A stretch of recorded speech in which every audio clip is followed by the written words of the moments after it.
Hello বন্ধুরা, আসসালামু আলাইকুম। আশা করি সবাই ভালো আছেন। আজকের ভিডিওতে আমরা আলোচনা করব বৃষ্টির কাছ থেকে সন্তান উদ্ধার করল অনেক গরিব ঘরে রাজপুত্র ৪১। এই পর্বটি হতে পারে পুরো গল্পের অন্যতম আবেগঘন ও উত্তেজনাপূর্ণ অধ্যায়।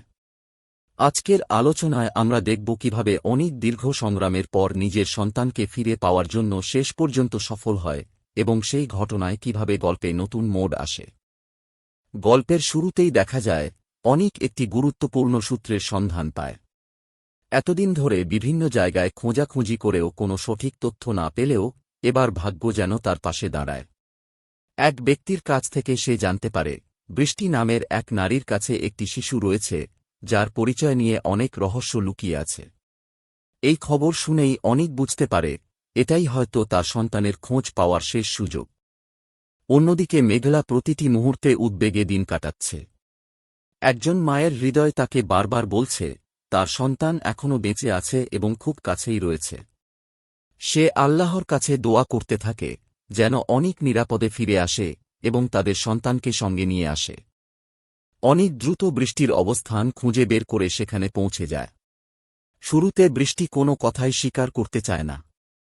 সে দাবি করে তার কাছে এমন কোনো শিশু নেই। কিন্তু অনিক শান্তভাবে তার কাছে থাকা তথ্য এবং বিভিন্ন ঘটনার মিল তুলে ধরতে থাকে। ধীরে ধীরে বৃষ্টি বুঝতে পারে আর সত্য লুকিয়ে রাখা সম্ভব নয়। এক পর্যায়ে বৃষ্টি কান্নায় ভেঙে পড়ে। সে জানায় পরিস্থিতির চাপে সে এমন সিদ্ধান্ত নিয়েছিল, কিন্তু প্রতিদিন তার বিবেক তাকে কষ্ট দিয়েছে। সে স্বীকার করে শিশুটি তার কাছেই রয়েছে এবং এখন সে আর সত্য গোপন করতে চায় না।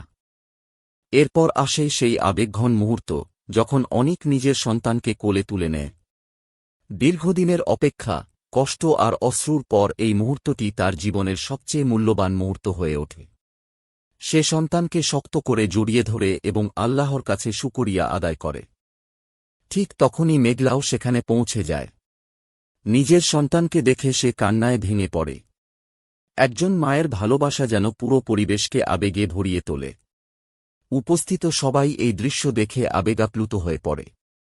বৃষ্টি নিজের ভুলের জন্য ক্ষমা চায়। সে জানায় সে কখনোই শিশুটির ক্ষতি করতে চায়নি, কিন্তু কিছু মানুষের চাপ এবং ভয়ের কারণে সে ভুল পথে চলে গিয়েছিল। এখন সে সব সত্য প্রকাশ করতে প্রস্তুত। অনিক জানিয়ে দেয় তার কাছে সবচেয়ে বড় বিষয় হল নিজের সন্তানকে ফিরে পাওয়া। তবে যারা এই ঘটনার পরিকল্পনা করেছে তাদের কাউকেই ছাড় দেওয়া হবে না। সে আইনগতভাবে পুরো ঘটনার বিচার চায়, যাতে ভবিষ্যতে আর কোনো পরিবারকে এমন কষ্ট সহ্য করতে না হয়। এদিকে পরিবারের সবাই সন্তান ফিরে পাওয়ার খবর শুনে আনন্দে ভরে ওঠে। বাড়িতে আবার হাসি ফিরে আসে। দাইমাও আল্লাহর কাছে শুকরিয়া আদায় করেন এবং বলেন সত্যকে যতই লুকিয়ে রাখা হোক, একদিন না একদিন তা প্রকাশ হবেই। তবে পর্বের শেষ দিকে একটি নতুন রহস্য সামনে আসে। জানা যায় বৃষ্টি একা এই ঘটনার সঙ্গে জড়িত ছিল না। তার পেছনে আরও একজন প্রভাবশালী ব্যক্তি ছিল যে এখনও ধরা ছোঁয়ার বাইরে। এই তথ্য শুনে অনেক নতুন করে তদন্ত শুরু করার সিদ্ধান্ত নেয়। শেষ দৃশ্যে দেখা যায় অনিক, মেঘলা এবং তাদের সন্তান একসঙ্গে নতুন জীবনের স্বপ্ন দেখছে। কিন্তু ঠিক সেই সময় একটি রহস্যময় ফোন কল আসে। ফোনের অপর প্রান্ত থেকে কেউ একজন বলে, তুমি সন্তানকে ফিরিয়ে এনেছ, কিন্তু আসল সত্য এখনও জানো না। এই একটি সংলাপই ইঙ্গিত দেয় আগামী পর্বে আরও বড় চমক অপেক্ষা করছে। সব মিলিয়ে গরিব ঘরে রাজপুত্র ৪১-এর এই কল্পিত পর্বটি আবেগ, রহস্য, পারিবারিক ভালোবাসা এবং সত্যের জয়ের এক দারুণ উপস্থাপনা হতে পারে। সন্তানকে ফিরে পাওয়ার আনন্দ যেমন দর্শকদের আবেগাপ্লুত করবে, তেমনি নতুন রহস্য তাদের পরবর্তী পর্ব দেখার আগ্রহ আরও বাড়িয়ে দেবে। আপনাদের কি মনে হয় অনিক কি শেষ পর্যন্ত পুরো ষড়যন্ত্রের আসল হোতাকে খুঁজে বের করতে পারবে, নাকি সামনে আরও বড় বিপদের মুখোমুখি হবে? আপনার মতামত অবশ্যই কমেন্টে জানাবেন। ভিডিওটি ভালো লাগলে একটি লাইক দিন, বন্ধুদের সঙ্গে শেয়ার করুন এবং এমন আরও নাটকের রিভিউ ও আলোচনা পেতে আমাদের চ্যানেলটি সাবস্ক্রাইব করে পাশে থাকা বেল আইকনটি অন করে রাখুন। ধন্যবাদ।